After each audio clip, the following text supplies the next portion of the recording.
Barcelona and our school, Elisava, in terms of collaborative cities.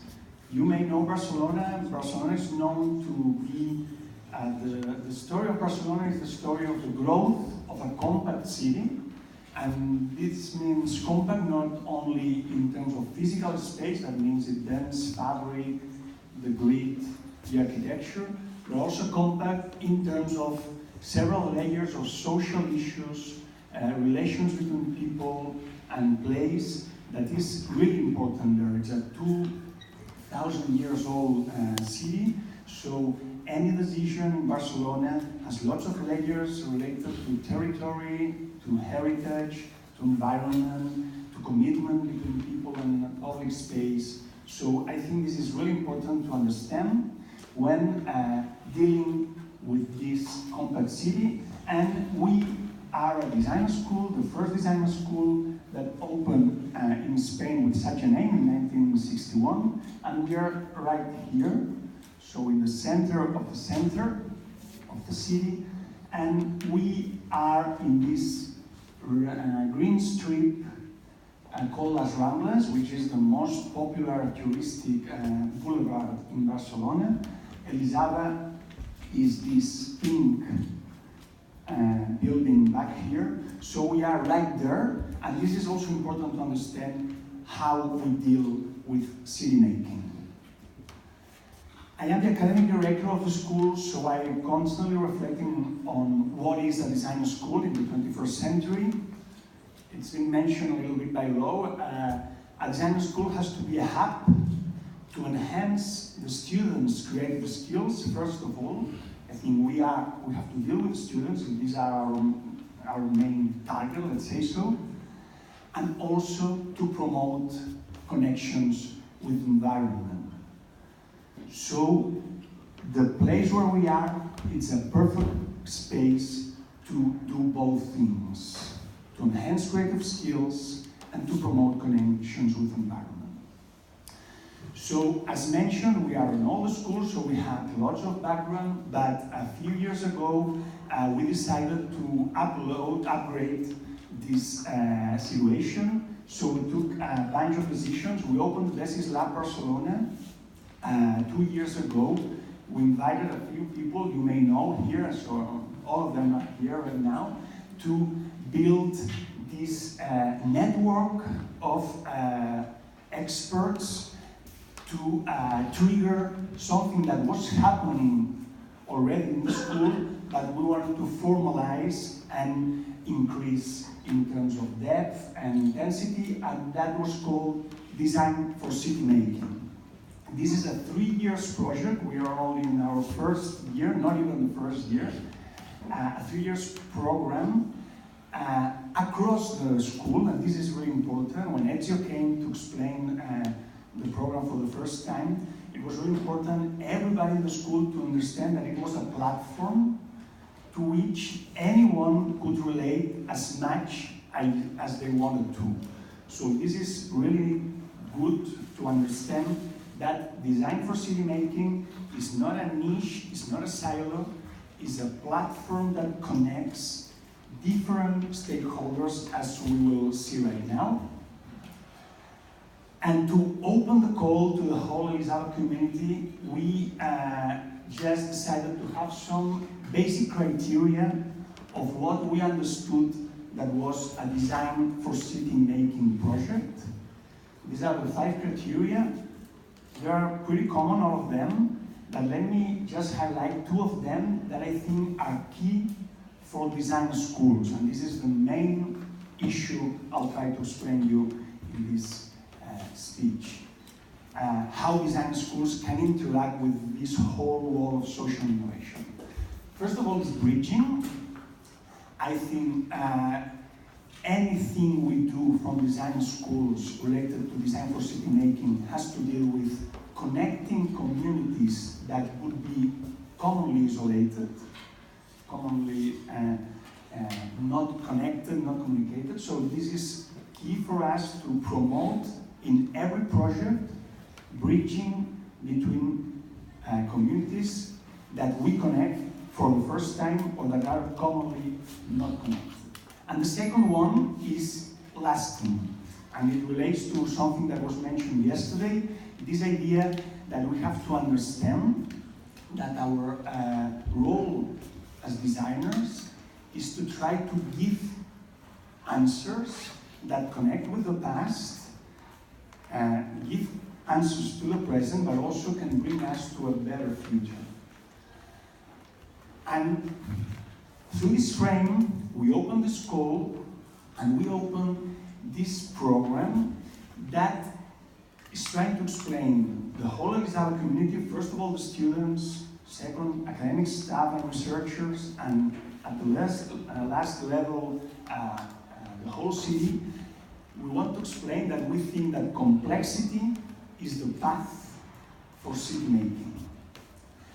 And from a design school, design, and this may look like a tautology, but it's key for me, design is the backbone of how we interact with this complexity.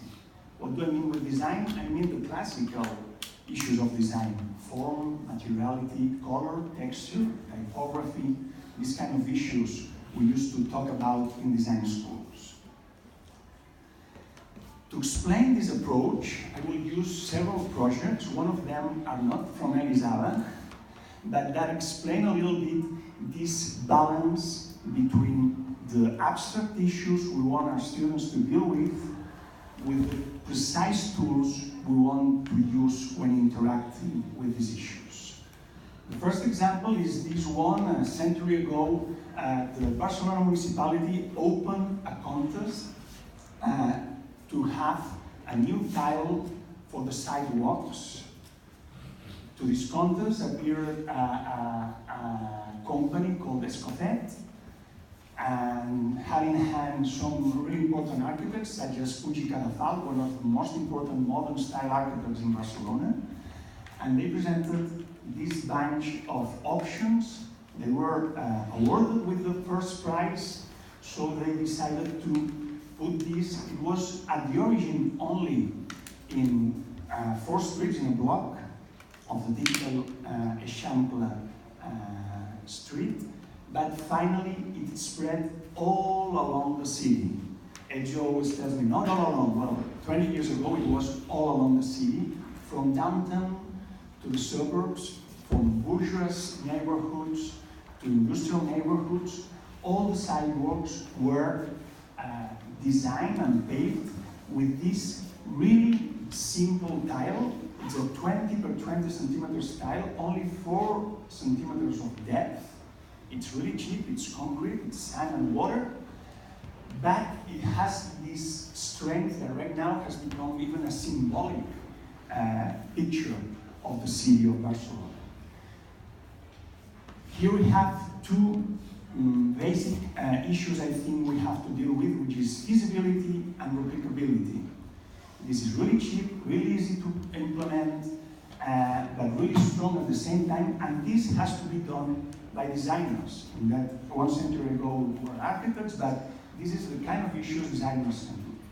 The second example is this one. It's even simpler than the first one. It's just 1 year before the Olympic Games, and it's a slope, a stone slope that allowed to connect the street with the sidewalk.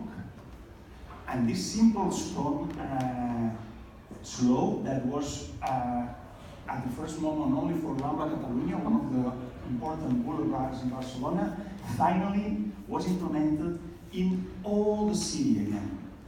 And some authors talk about this slope as a urban threshold. And for me, this is a really nice metaphor to understand how a simple slope, but really well designed and really well implemented, can be a threshold to allow anybody to move all around the city. And anybody means young people, elder people, people carrying babies, handicapped, any of us. So again, it's a real clear design example with all the typical design tools, but that makes city from the bottom up, really from the bottom up. So And the third example is this one that we did from Elisava. It's just a 4 years project. A few years ago, 8 years ago we started, and 4 years ago we ended it. It's a flat for homeless people. We get in touch with an NGO, a really important NGO in Barcelona, and they came to design a school. What for? Of course, to ask to design the lobby of the offices, of the main offices. And we told them that our students were not really aiming to design the lobby of their offices, but were aiming to reflect on what a homeless flat should look like. So we just had a few discussions and we started working inside the classroom in a studio project. How would be a flat for homeless people, for people that had slept for 10, 15, 20 years in the street, which was this, what we call 0 degree of domesticity, 0 degree of home, that could allow these people to sleep for the first time in a flat. And we did this kind of projects with 3rd and 4th year students, and these were 2 academic years. And then finally, with 2 years more, we finally built it. And the municipality gave a flat to the NGO. Then the NGO decided to design the flat with us. And we had this marvelous example. And it was built, it was shortlisted in a most important design award in Spain. It was exhibited both in Barcelona and Medellin. And there were 2 really simple design decisions related to that. I mean, we did the whole flat, but there were 2 really simple design decisions. To give this kind of domesticity to someone that has been sleeping for 10, 15 years in the street. And these 2 decisions were related to the mattress and the hand light. We thought that these 2 little things could allow us to connect to the essence of what we all feel and these people haven't felt for years.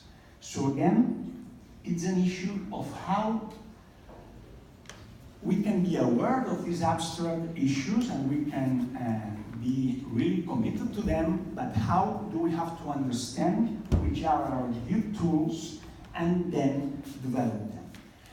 Here you have some raw examples of 3 of the first ongoing projects of design for city making. As I mentioned, we are only in our 1st year, so you only see the first paintbrushes of hopefully a really nice picture. This is an example you have upstairs in the exhibition that we opened yesterday. It's an action, an event in the MACBA in front of the Museum of Contemporary Art in Barcelona. So we had this mapping, this understanding of how people move all around. This is a stressed place. As mentioned, Barcelona is really stressed by tourists, but also by migrants and also by skateboarders and lots of people doing lots of things everywhere. So this is a really stressed square in Barcelona. Some MA space design students did all this mapping and then decided to do this trigger to promote some kind of things happening in this area that were not happening commonly. So this is a, let's say, typical design activism project. We have some others. Some of the students went to Poblenou, which is like the hipster, the modern neighborhood of Barcelona, and went there to look for invisible makers. And that was really beautiful, to look for this legacy that we have to be aware of, and we have to understand when we promote something new to happen. So they look for small associations, people that deal with weaving, people that deal with fabrics, people that deal with lots of things with traditional dances and so on. And after mapping it all, these were design students. At the same time, as I mentioned, this is only a paintbrush, we are building on it. At the same time, Some other students from industrial design engineering were working in how these maker places could connect to the community. So we had this mapping, we had this interaction with the community, but there's a key point here that I want to stress again, that we have some kind of projects that could perfectly be maybe in the Dutch Design Week. So I mean, they are typical design projects, and we want our students to have this capacity to connect concretion with abstraction, and this, I think this is the strength of design to do so, not only as a trigger, not only as a metaphor, but directly with real perfectly designed objects. And here's another example. This is a really nice example. Within 25 years, first year students have to design a chair, as Adam mentioned yesterday, and they have to design the chair by their own, and we present it in La Rambla. So it's 150 chairs in the public space, and for a whole morning, the students, the tutors, but then the parents, of course, and grandparents, but also tourists and children coming back from school, and neighbors and so on, interact in La Rambla, using the chair as a trigger, as the milestone of this interaction. And last year, Itziar Gonzalez, who is the architect that is dealing with refurbishing La Rambla, rethinking what La Rambla has to be, connected with us to use this event as part of all the knowledge needed to develop this huge project.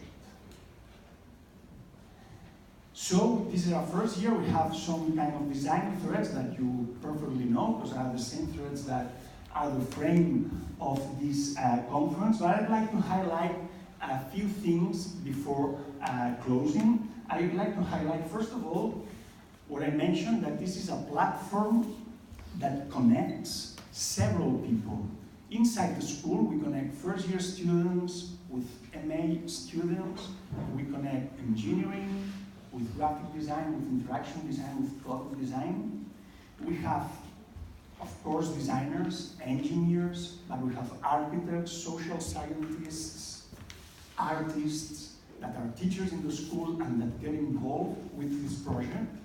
So this is a complex, complexity is inside the project at the very beginning. We are dealing with the municipality. We have an agreement with the municipality. We are dealing with banks. We have an agreement with the most important bank in Spain, NGOs, neighbors association, small studios, big companies. So we want everybody to be in the party. And the last thing is that we have some projects, we have some funded, public and private funded projects, but we are opening an exhibition in 1 month. You are all invited for sure. We're opening an exhibition on December that we're trying to explain both the Elisava community and the city what is this first year of design for city making. And in this exhibition, we want to tell 2 stories. The first story is what issues we want to be related with. What are we committed with? So, of course, all these issues of social inclusion, of environmental respect, of public space, of the commons, infrastructure. These are the issues we want to be related and we are committed with. But the second story we want to tell all the architects, sociologists, economists, politicians, lots of people that have been for decades working on these issues of social innovation. We want to tell them what can we do from design schools to add to their knowledge. So I think this is really important, not to act as any other field of knowledge will do, but to act with our strong tools. So we are going to tell these 2 stories. On the one hand, what are we committed with?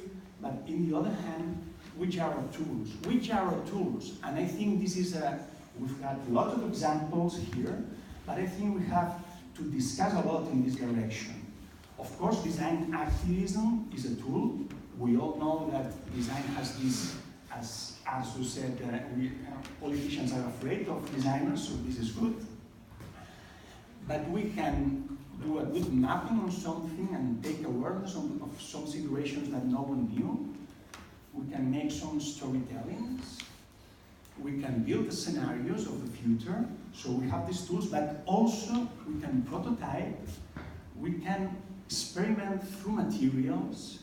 We can, let me say, design. So I think we have the pressure.